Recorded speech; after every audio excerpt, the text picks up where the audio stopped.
ఈ రోజుల్లో మూవీతో దర్శకుడిగా ఎంట్రీ ఇచ్చాడు మారుతి. ఆ జనరేషన్ యూత్‌ని దృష్టిలో పెట్టుకొని రొమాంటిక్ క్రైమ్ కామెడీ మూవీని చేశాడు. జోక్స్, సన్నివేశాలు ఒకింత అసభ్యంగా ఉంటాయి. చెప్పాలంటే బోతు కామెడీ. కానీ ఈ రోజుల్లో మూవీ బాగా ఆడింది. దాంతో మొదటి చిత్రంతోనే మారుతి హిట్ కొట్టాడు.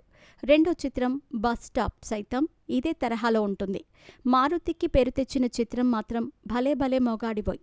అప్పటికి సరైన హిట్ లేక ఇబ్బంది పడుతున్న నాని మారుతికి ఆఫర్ ఇచ్చాడు. మతిమరుపు హీరో ప్రేమ కథను కామెడీ ఎమోషనల్ యాంగిల్లో చెప్పి మారుతి మంచి విజయం అందుకున్నాడు. నాని, లావణ్య త్రిపాఠి జంటగా నటించిన 'భలే భలే మొగాడిబోయ్' ఆద్యంతం అలరిస్తుంది. మారుతి దర్శకత్వం వహించిన 'ప్రతిరోజు పండుగే' మరో భారీ హిట్. సాయి ధరమ్ తేజ్ నటించిన కామెడీ ఎమోషనల్ ఫ్యామిలీ డ్రామా ప్రేక్షకులకు బాగా నచ్చింది. 30 కోట్లకు పైగా షేర్ రాబట్టినట్టు సమాచారం. అయితే గోపీచంద్తో చేసిన పక్కా కమర్షియల్ మాత్రం నిరాశపరిచింది. అయినప్పటికీ ప్రభాస్ వంటి పాన్ ఇండియా హీరోతో మూవీ సెట్ చేసి అందరినీ ఆశ్చర్యానికి గురిచేశాడు. మారుతి, ప్రభాస్ కాంబోలో తెరకెక్కుతున్న రాజాసాబ్ సమ్మర్ కానుకగా విడుదల కావాల్సి ఉంది.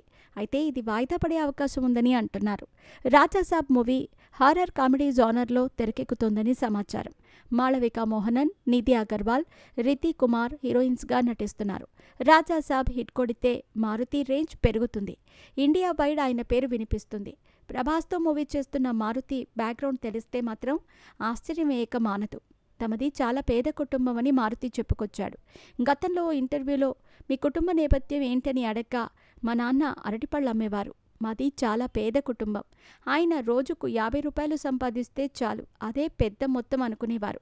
నేను జాబ్లో చేరాక నాన్నతో ఆ పని మాన్పించేశాను.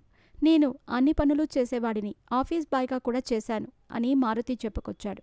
ఒక పక్క దర్శకుడిగా సినిమాలు చేస్తూ నిర్మాతగా కూడా మారుతి రాణిస్తున్నాడు. ప్రేమ కథా చిత్రం, రొమాన్స్, లవ్ యూ బంగారం ఇలా కొన్ని చిత్రాలు మారుతి నిర్మించారు.